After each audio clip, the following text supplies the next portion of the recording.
Hello, welcome to Mission Driven Monday. My name is Chantel Adams, and I am here with Ashlee Gadd.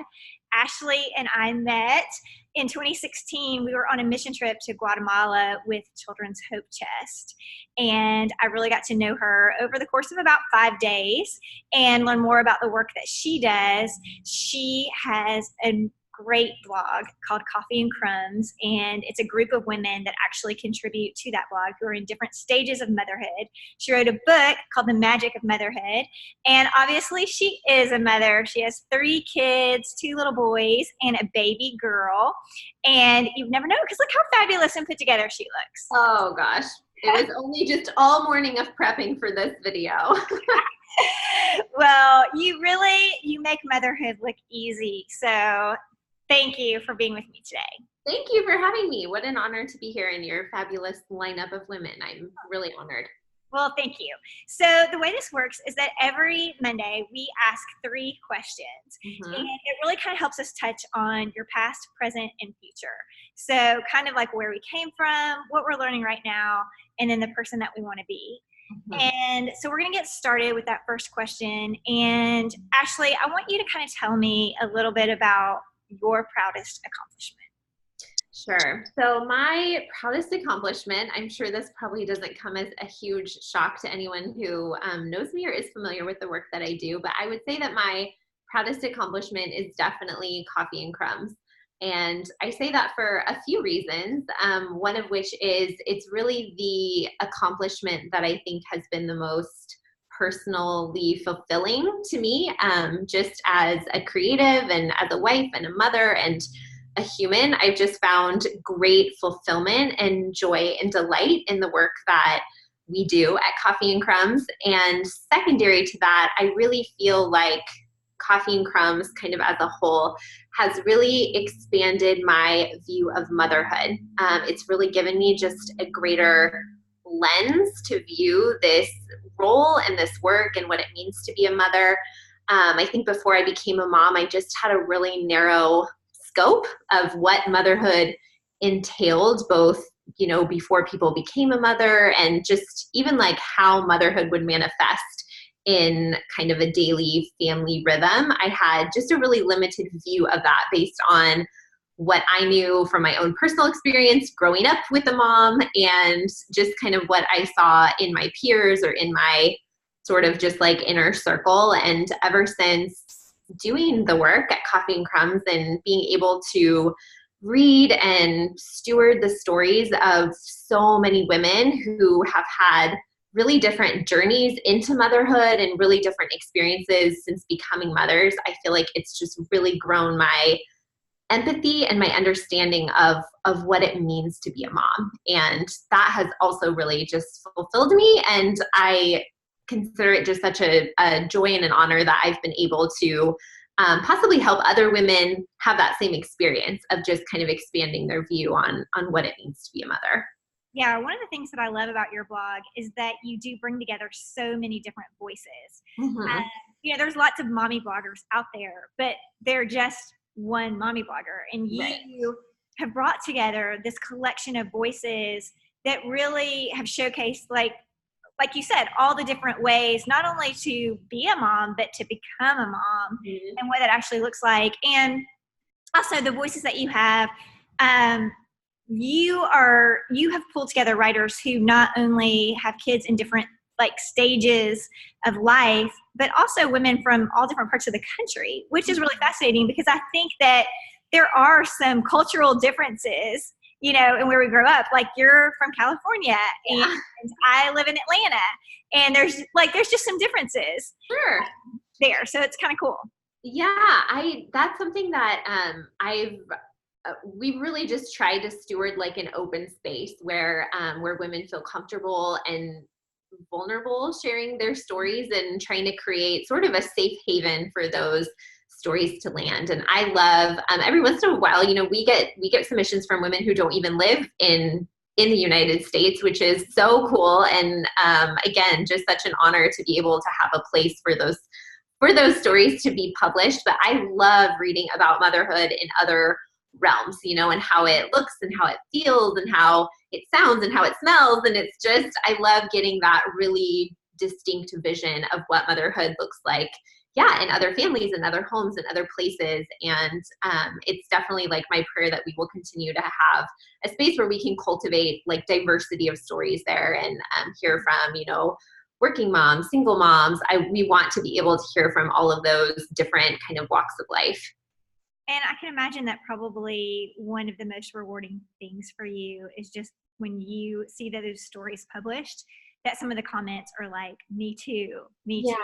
Yeah, absolutely. That's definitely that was what I was after when I sort of started kind of formulating the vision for this space, was a space where women would really feel safe, known, encouraged, and loved. That is our mission at Coffee Crumbs. That is my heartbeat for this space, is to make women feel really known and understood. And I think that through like a super talented pool of writers, some of which are on our regular writing team and others have just sent in guest contributions, like we've been able to really put language to a lot of experiences that women are working through or walking through that they maybe haven't been able to put language to. And that is such a gift, I think, both for us as writers and for our readers. Yeah, that's pretty cool.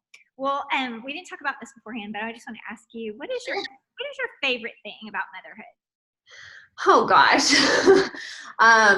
I think my favorite thing about motherhood, I'll answer kind of like right now, just off the top of my head. In my present season, I have a 7-year-old, a 4.5-year-old, and a 7-month-old. And my favorite thing about motherhood in this season is watching the relationships between my kids.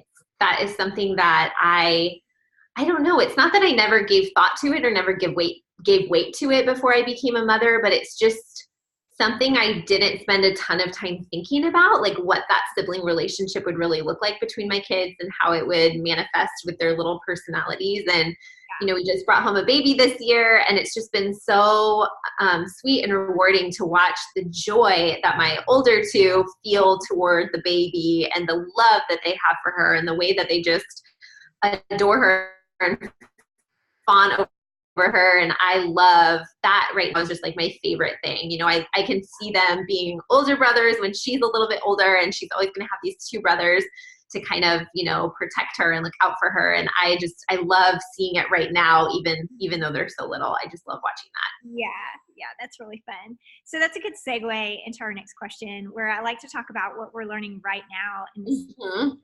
So you're in a really fun season, a really busy season. And you're also in a season where I know you said you're on sabbatical. This podcast in August. It's August, and you're technically on sabbatical, but yes, you're also working because you're doing this podcast with me. So, so tell me a little bit about what you're learning right now. Yeah, I know. When I first read that question, I was like, well, I have to talk about rest, because that is the thing I am learning right now, both I think on just a macro level and a micro level when it comes to rest. I'm really learning. I don't know. Are you familiar with the Enneagram? Are you into that at all? Okay. So I'm a 3 on the Enneagram. I'm an achiever, and I am a person who can often struggle to find my identity and my self-worth like outside of my accomplishments or outside of my work. So that is something that I've really been working through probably the past 2 years, to be honest, doing some real deep diving into my personality and into what kind of makes me tick and how I'm wired, and what is a healthy version of myself and what is an unhealthy version of myself, and really sort of identifying some of those habits and patterns in my life that I want to shift or change for the benefit of my family. And so rest has definitely been something I've been striving toward for the past couple of years, because I just inherently, as part of like who I am and just what makes me tick, I tend to be really resistant to rest, which is not healthy. It comes from a place of pride, and it comes from a place of of wanting to like hustle my way into being worthy of love, which is not healthy and not who I want to be or what I want to do or what I want to model for my children, really.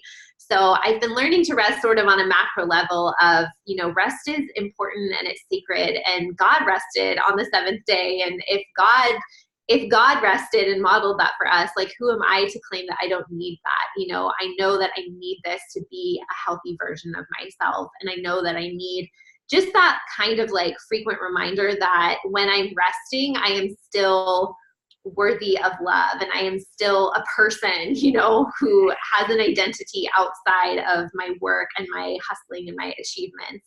So that's kind of what I'm learning about rest on the macro level. And then on the micro level, this specific sabbatical that I'm taking right now, something I've really been kind of thinking through and working through, is just this idea that rest is active. It's not passive. And I think because of my personality and my overall resistance to rest, I can sometimes get into this place where, okay, I'm going to take a sabbatical, so I need to just do nothing, you know, because I don't want to get into this mode where I'm like the drill sergeant of my own sabbatical. I want to just kind of let go and just relax. But that's actually not restful to me, to just kind of sit by without a plan for 30 days. And I found myself just last week really thinking through, you know, I'm sitting still and I'm being passive and I'm kind of just like waiting for rest to find me. But that's not how rest works. You know, rest is an action, and rest can be a verb, and I need to treat it as such. So I've been sort of in the last couple of weeks making this kind of new pledge to myself that I'm going to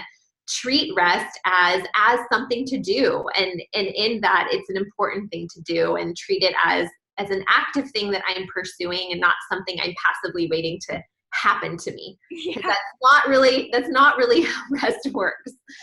No, that's good. There is something that I always think about when I think about rest. I can't think about rest by itself. Like, you can't just have rest. But I think of it in the terms of like the 4 R's. So there's like rhythms and rituals, and rest is part of that. Oh, I love that. And then like encompassing all of that is this like 4th R, which is the relationships, which I feel like are so important. And sometimes like they do get kind of cast aside until you can find that place of rest. Right. So if I can just keep those 4 R's in place, okay, these rhythms, there's rituals, and there's rest, and it has its place like in this cycle. So it's not this standalone thing by itself. Right. Yeah, it's something that I feel like, me specifically, I just really have to be intentional about it, because otherwise I'm going to sit on the couch and binge watch Netflix or scroll on my phone, and that's not restful to me. I don't feel good when I've finished doing those activities, you know, whereas going to yoga or meeting a friend for lunch or reading a book in the backyard, reading fiction, you know, there are really specific activities that I do find restful and sort of luxurious or indulgent that normally I would maybe feel guilty about doing. But I really sat down, I mean, just last week I made a list of, you know, these are the things I want to do this month. And I'm treating it as a kind of a to-do list, you know, and I don't have to feel guilty about any of the things that I'm doing because they're on my list, which makes me as a 3 just like feel better about everything. Yeah. No, I love that. That's so good. Well, once you get through this week and you think about the future you, the legacy you want to leave, your aspirational self, all those kinds of things, when you think about that, Ashlee, what are you thinking about? What does that look like for you? Yeah, I think I really hope to leave a legacy of being a good mother. That is something that is really important to me. I've always wanted to be a mom my whole life, and I think I've been thinking about it a lot more since having a daughter. You know, what does this really look like, this legacy that I'm leaving, not only for my sons, but also for my daughter? Like, what do I want her to know about being a woman and being a wife and being a mother, if that's what she chooses to do? And I really want to leave behind a legacy of love. Like, I want my kids to know how much I love them, how much I would just bend over backwards and throw myself in front of a bus for them. I love them so much. And that's definitely probably the number one legacy that I want to leave, is just that of love and of being a good mom. And I think secondary to that, I really just want to leave behind a legacy, or maybe like what I want to be known for, you know, at the end of my life, is for being a person who really just hopefully faithfully and bravely stepped into the things that God was calling her to do.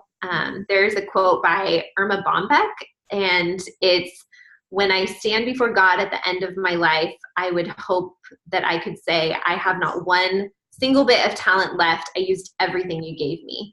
And I've always loved that quote. It has always resonated with me. And that's really what I want at the end of my life, to say, you know, God, you gave me all these things to steward and to do, and you gave me these creative gifts to pursue for your glory. And I tried to use them all up. You know, I don't want to just like sit by and bury any of that in the sand. I want to be able to be brave and be faithful in the things that he's calling me to steward. So that's sort of the legacy that I definitely want to leave for my daughter. Like, I want her to know that you can grow up and you can be a wife and you can be a mom, and you can also step faithfully into the gifts that God is calling you into. And that's something that I'm really passionate about, encouraging other women into that. And that's something I really want to encourage Presley, my daughter, into as well.